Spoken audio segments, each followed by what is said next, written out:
ही taste संपली. आता बघूया काय होतं. ह्याच्यामध्ये he will show us a sample.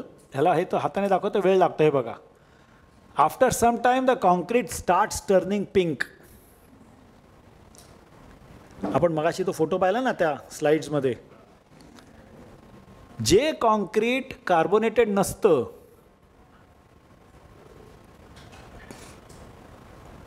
हे पहा, ही जी स्लाइड आहे, ही स्लाइड आणि फोटो, ही स्लाइड पण आहे आणि हा फोटो पण आहे. ह्याच्यामध्ये आपल्याला कार्बोनेटेड कॉन्क्रीट जे असतं ते ग्रे राहतं आणि जे नॉन कार्बोनेटेड असतं ते पिंक होतं. क्लिअर?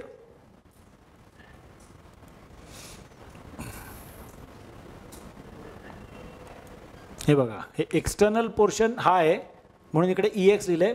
एवढा पोर्शन कार्बोनेटेड आणि तो टेपने, मेजरिंग टेपने मोजला तर एक 27 mm, 28 mm आणि कुठे इकडे मोजला तर 30 mm येईल, इकडे मोजला तर 25 mm येईल.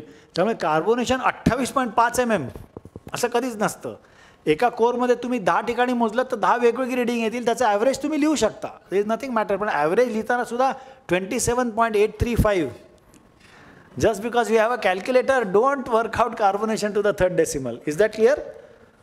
हे अत्यंत सोपं. आणि हे जे नॉन कार्बोनेटेड आहे ते पिंक ह्याच कलरचं होतं आणि कार्बोनेटेड जे आहे ते ग्रे कलरचं राहतं.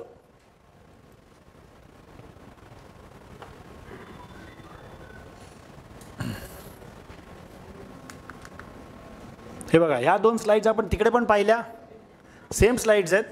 हे कार्बोनेटेड, इतका छान पिंक कलर येतो. So carbonated concrete pH may be around 9, ह्याचा pH 12हून जास्त असं.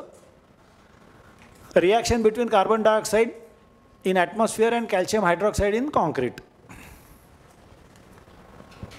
कव्हर मीटर और मॅग्नेटोमीटर. म्हणजे कसं आहे की कव्हर मीटरचं आपण आधी एक थोडंसं प्रिन्सिपल बघूयात.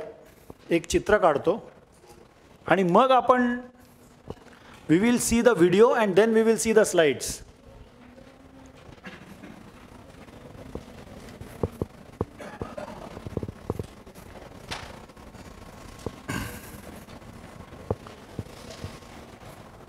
एक बीम बॉटम आहे हा.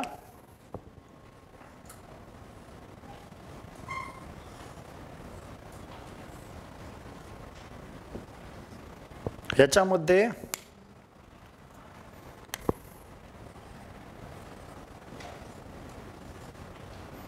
चार सळ्या आहेत. या प्रत्येक सळीला steel is a magnetic material. So each magnetic material has its own field. बरोबर आहे?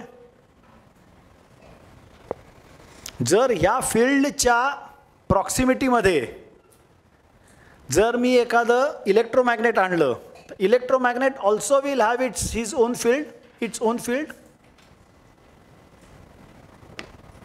बरोबर? Electromagnet will also have its own field. Is this clear? तर ह्या दोन फील्ड जे एकमेकांना क्रॉस करतील त्याच्यातनं फ्लक्स म्हणजे करंट जनरेट होईल. आणि जर का ते इन्स्ट्रुमेंट जितकं दोन एकमेकांच्या जवळ तितकं amount of current will be higher. Clear? तर हे मशीन जे असतं this is calibrated for the amount of current generated versus the bar location. हे बेसिक प्रिन्सिपल झाला. तर ह्याच्यातले लिमिटेशन्स वगैरे आपण ह्याच डायग्रामवरती नंतर बघूया. We will go further. Sir video लावूया आता.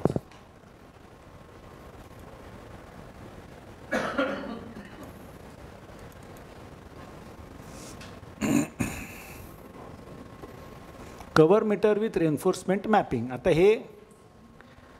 हे रेन्फोर्समेंट हा जो आहे हा कॅलिब्रेशन रॉड आहे.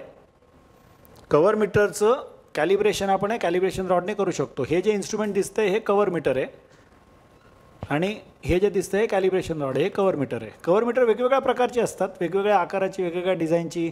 पहिल्या फोटोमध्ये आपण पाहिला तो वेगळ्या टाईपचा कव्हर मीटर आहे. आता हा कव्हर मीटर एक सोपा आणि इनएक्सपेन्सिव्ह टाईपचा कव्हर मीटर आहे. कव्हर मीटर 5,000 रुपयापासून 5 लाख रुपयापर्यंत मिळतात.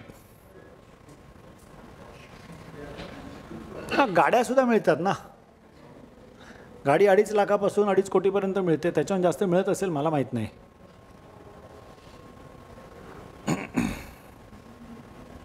हे काय नाही, एक जस्ट एक क्लोजअप आहे कव्हर मीटरचा.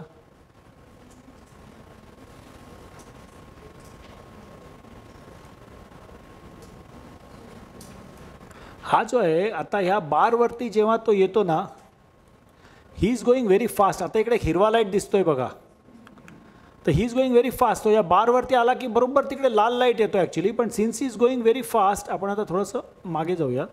आणि सिन्स इज गोईंग फास्ट, तो जरासा आणखी पुढे गेल्यावरती लाल लाईट येतो. बार क्रॉस केल्यावर लाल लाईट येतो बघा. हे बघा, ही इज ऑलरेडी गॉन. आता हे लाल लाईट जो आहे that indicates detection of reinforcement. म्हणजे रेन्फोर्समेंटच्या बरोबर वरती आलं, but you have to go very slow. हा व्हिडिओ मला रेक्टिफाय करायला वेळच नाही मिळाला. हे बघा, आता बारपासून जसा when is going away it has again turn green. पाहिलं? सो फर्स्ट कॅलिब्रेशन तुम्ही करता की machine whether it is in order. आता साईड टेस्टिंग आपण पाहूया की त्याच्यामध्ये he is actually going too fast. एवढ्या फास्ट जायला नाही पाहिजे. इथे बघा, इथे रेन्फोर्समेंट त्याने मिस केली कारण ही वॉज गोईंग फास्ट. कळलं? पुढे गेला आणि परत मागे आला तर बरोबर तिकडे तुम्हाला लाल, म्हणजे लाल स्पॉट तुम्हाला दिसला की त्याच्या दोन्ही साईडला जाऊन पाहायचं. आता हे मशीन लाल दाखवतं, दुसरं मशीन बीप करून आवाज काढतो. काही इट्स अ डिफरंट सिग्नल. तिसरं मशीन जे असतं ते टू टू टू टू टू टू काहीतरी there is some signal machine will give you when it comes about the reinforcement. Simple. So you are marking the reinforcement. We are going away, so it is showing green now. हे बघा, परत लाल त्याने spot दाखवला मशीनमध्ये. This is the second location where there is a reinforcement. As you go away, it turns green.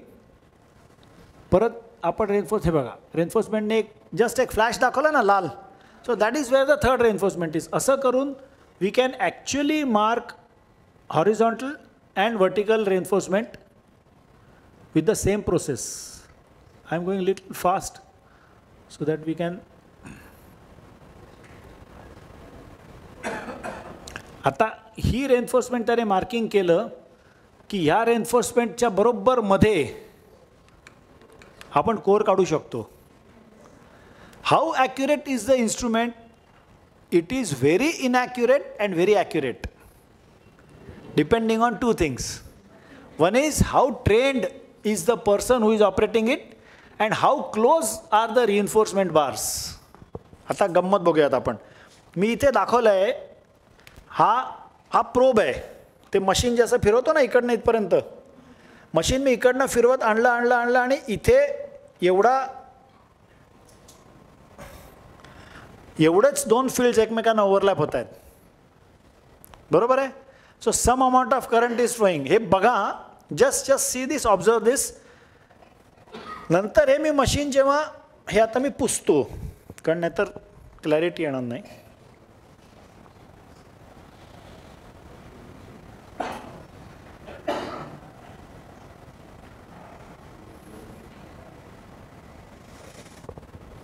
Suppose in 1 second I put that machine here.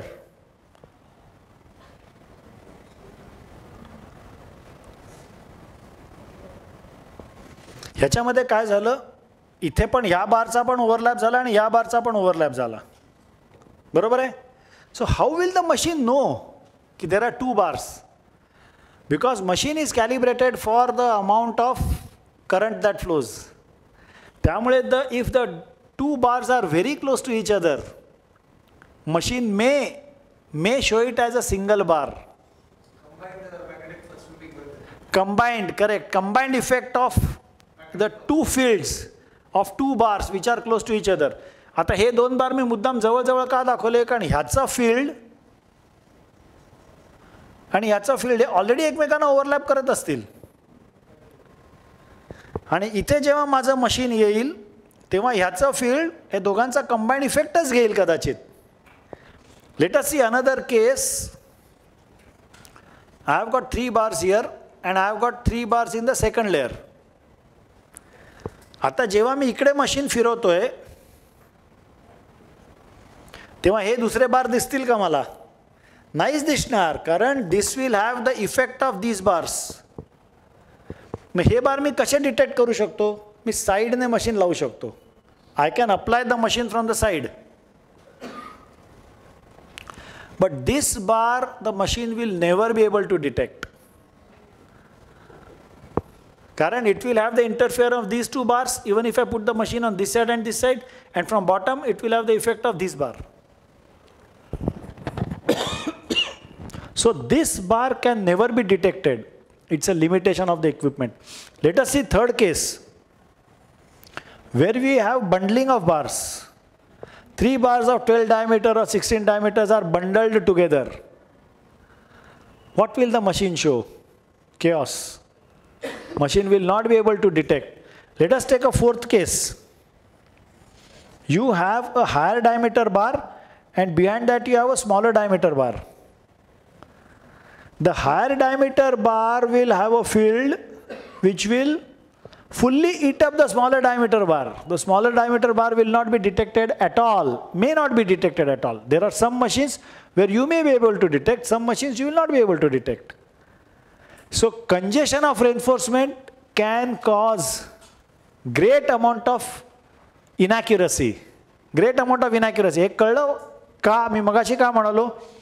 But if I have a slab, आता ह्या स्लॅबमध्ये माझा एक बार इथे आहे, दुसरा बार इथे 100 mm वरती आहे आणि ही अशी बार आहे सरळ, तर मी मशीन जेव्हा इकडनं इकडे फिरवतो तेव्हा मला हे ॲब्सोल्यूट ॲक्युरसीने एकदम पिन पॉइंटेडली तो बार येतो. Clear? So the machine is highly accurate और highly inaccurate depending on whether the user is trained, the technician and the engineer, and if whether there is a congestion of reinforcement. It clear zalo? So let us see, let us complete the video and then we will go to the slides. हे मोजून ह्याच्या बरोबर मध्ये आपण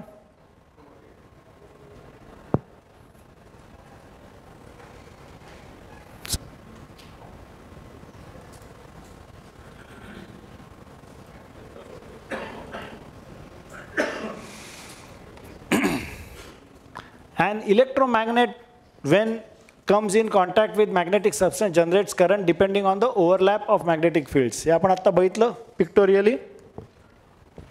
Applications: it is useful to detect the position and cover of embedded reinforcement in concrete. Position of reinforcement and cover of reinforcement की किती cover आहे त्याला, 25 mm आहे, 15 mm आहे, दोन्ही गोष्टींकरता ते कॅलिब्रेशन मशीनचं केलेलं असतं.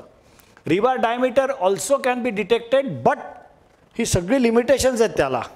त्यामुळे आय वुड नॉट से की रिबार डायमीटर इज व्हेरी ॲक्युरेट.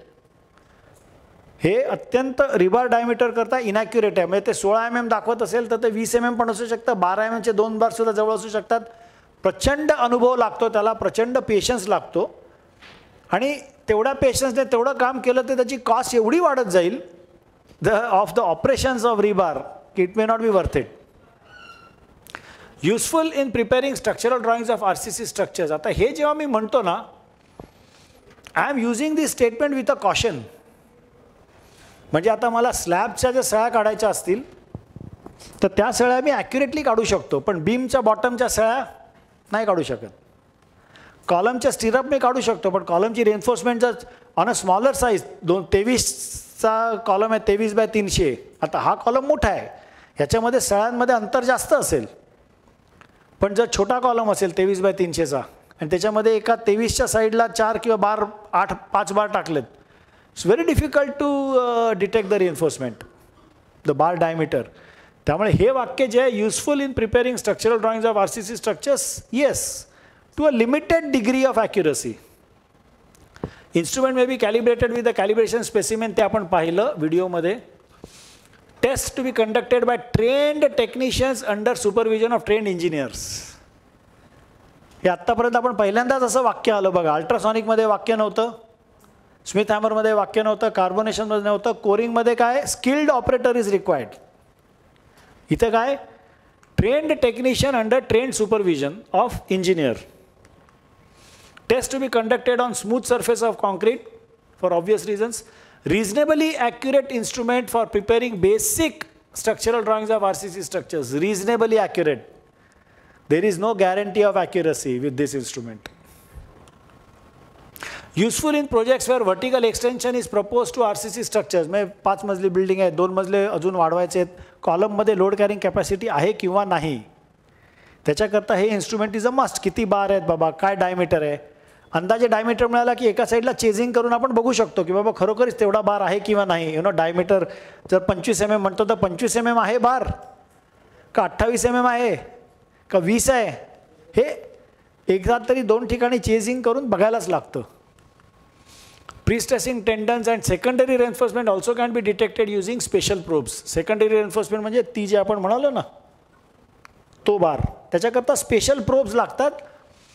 तर त्याची accuracy is also I am not very happy. आता हल्ली जे सेकंड रडार आलं आहे मार्केटमध्ये, which we have not yet purchased, महाग आहे खूप, तर ते इन्स्ट्रुमेंट लावलं की त्याच्यामध्ये फर्स्ट लेअर सेकंड लेअरचं डायरेक्ट पिक्चरच येतं, पण त्याच्यात नंबर ऑफ बार्स दिसतात, त्याच्यातसुद्धा डायमीटर ॲक्युरेटली दिसत नाही. रडार म्हणून एक टेक्निक आपण पाहणार आहोत, तर ते रडार वापरून रेन्फोर्समेंटचा सेकंड लेअर बार डिटेक्ट करता येतो. त्याला कव्हर मीटर वापरायची गरज आहेच असं नाही, but cover meter is very cheap compared to that radar. Not very useful in case of congestion of reinforcement, not very accurate and time consuming for bar diameter evaluation. मी आत्ताच जे बोललो, require structural engineers assistance in correct evaluation of test results. हा cover meter, हे आपण जे बघितलं तेच कव्हर मीटर, हे वेगळ्या दुसऱ्या टाईपचं कव्हर मीटर आहे. नाही सॉरी, हे आपण बघितलेलं कव्हर मीटर हे एक वेगळ्या टाईपचं. आमच्याकडे 4-5 वेगवेगळ्या टाईपची कव्हर मीटर्स आहेत. Half cell potentiometer. आता हाफ सेल पोटेन्शिओमीटरचं जे प्रिन्सिपल आहे ते आपण पाहून मग त्याला जाऊ. हाफ सेल पोटेन्शिओमीटरमध्ये हाफ सेल का म्हणतात, कारण कॉपर सल्फेट किंवा सिल्वर नायट्रेट हाफ सेल हे अर्धाच सेल झाला. त्याला हे जे आहे आता इथे काय दिसतंय बघा, copper rod, copper sulphate solution आणि एक्सेस कॉपर सल्फेट हे जे आहे that is this has to be a fully saturated copper sulphate solution, sponge आणि पोरस प्लग. हा जो आहे हा आपण मशीनच्या कॅथोडला लावला आणि स्टीलचा बार हा ॲनोड आहे. तर एक हा आहे, this is a volt meter. Volt मीटरमध्ये जेव्हा तुम्ही हाफ सेल कॉन्क्रीटच्या सरफेसला लावता आणि दुसरा त्याचा निगेटिव्ह जो आहे तो तुम्ही रेन्फोर्समेंटला लावता, एक सर्किटमधनं एक करंट फ्लोज आणि that current gives you probability of corrosion. आपण याचं प्रिन्सिपल बघूयात. The electrical potential difference between the steel rebar and a standard portable reference electrode म्हणजे half cell in contact with the concrete surface is measured. The half cell is used generally copper sulfate, but silver nitrate पण वापरू शकतो. आणि हे instrument जे आहे इतकं सोपं, इतकं हे आहे की ते तुम्ही लॅबोरेटरीत कॉलेजमध्ये बनवू पण शकता स्वतः, कारण ह्याला काय हायटेक काहीच नाही. You need a high impedance किंवा हाय रेजिस्टन्स व्होल्ट मीटर, 2 वायरी, त्याचं आपण आता दाखवू. मी will be seeing a video also of it. The concrete functions as an electrolyte and the corrosion of reinforcement in immediate region for the test location may be related empirically to the measured potential difference. कळलं काही तर मला समजावा. It is हां नाही this you are measuring the potential difference and predicting the probability of corrosion. You are neither predicting the percentage corrosion or rate of corrosion. No. This machine, this technique does not predict any of these. It gives a probability of corrosion. त्यामुळे bridge डेकला जर आपल्याला करायचं असेल किंवा bridge अंडरसाईडला करायचं असेल तर large एरियाजमध्ये ह्या एरियामध्ये करोजन जास्त, ह्या एरियामध्ये म्हणजे पुढच्या 2 वर्षात हे करोड होणार असेल तर त्या प्रेडिक्टिव्ह इंटरप्रिटेशन करता this is a reasonably good taste.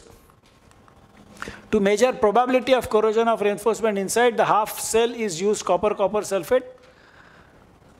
The bar is connected to the positive terminal of the voltmeter and the half cell is connected to the anode. The concrete functions as an electrolyte. And concrete, when it is made wet, it becomes a good conductor of electricity and works as an electrolyte. Calibration of millivolt meter is essential. त्याचं कुठलं electrical इंजिनिअरिंगची पोरं ते calibrate करून देऊ शकतात की what you need to just measure is the whether the volt meter is giving correct voltage in the system. And second is त्याचा impedance किती आहे. इम्पिडन्स म्हणजे resistance. Reinforcement shall be exposed locally in RCC members subject to test. The concrete surface shall be kept wet uniformly before commencement of potential. कारण weight नसेल तर त्याच्यातनं करंटच form होणार नाही, करंटच फ्लो होणार नाही. Expose rebar must be cleaned for full contact. कारण clean नसेल, करोजन असेल त्याच्यावरती तर कॉन्टॅक्ट नीट होणार नाही and some amount of current could be lost. We will get interference in the readings. Concrete surface shall be kept wet. Advantages very inexpensive instrument तिथे very लावायला पाहिजे होते एक आधी for detecting probability of corrosion. The testing can be done on any RCC member regardless of the size or depth of concrete. कारण we are checking the surface reinforcement. Reinforcement is always on the surface. कॉन्क्रीटच्या मध्यावरती reinforcement नसते कधी. So you are checking the surface reinforcement. So depth of the member is immaterial. This test can be use at any time during the life of the concrete member. म्हणजे carbonation किंवा या सगळ्याचा त्याच्यावरती काहीही effect होत नाही. The instrument cannot be use for prediction of percentage corrosion और rate of corrosion. हे आपण पाहिलं. This is a limitation of the technique, not the limitation of the equipment. This is a limitation of the technique. There are instruments to measure rate of corrosion, but those equipments are yet not commercially available for site use.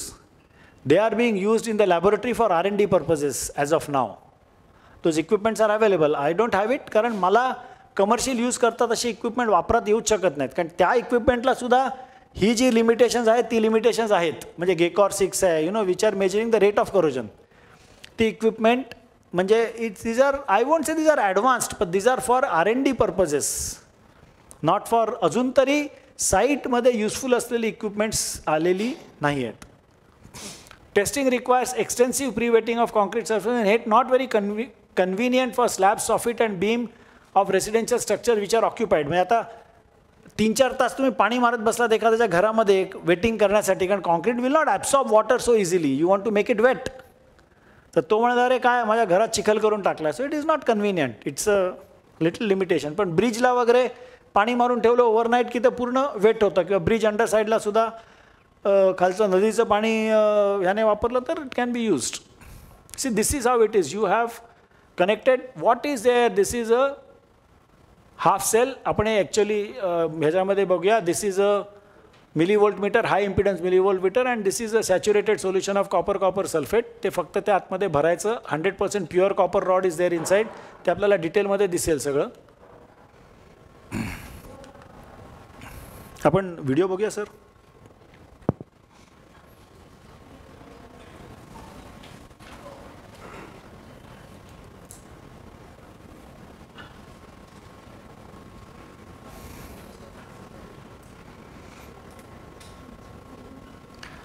ह्याच्यात there is nothing hitech in this. This is a millivolt meter. This is a acrylic tube. त्याच्या आतमध्ये जे दिसतंय ते that is a 100% copper rod. This is a soft sponge. म्हणजे soft wood किंवा soft sponge आपण त्याला घेऊ शकतो.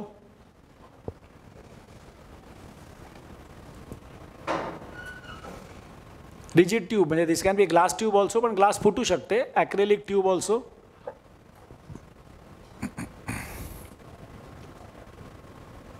हा कॉपर रॉड मगाशी पण बोललो ते. आणि त्याच्यामध्ये आता सॅच्युरेटेड स्पंज आहे हा.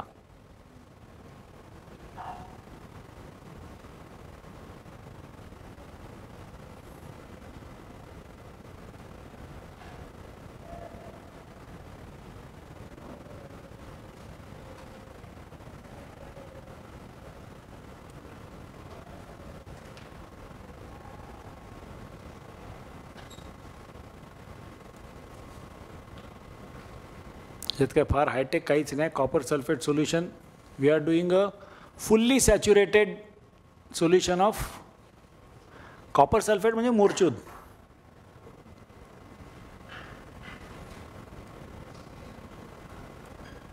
Testing procedure.